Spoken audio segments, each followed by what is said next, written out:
everyone, I'm Samiksha and I have completed my 12th this year itself, and I had psychology as a subject for which I took my tuitions from Nitin sir, and I have to say this, it was an awesome experience.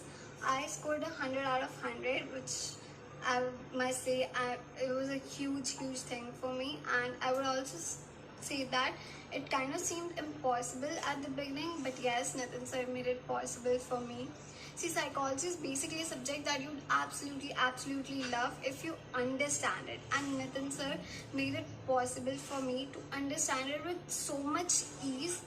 And basically his teaching style, it was something that attracted me the most. His teaching style is something that actually made me develop my interest in the field of psychology, because his teaching styles does not only include like covering up the syllabus or something, but he actually focused on the practice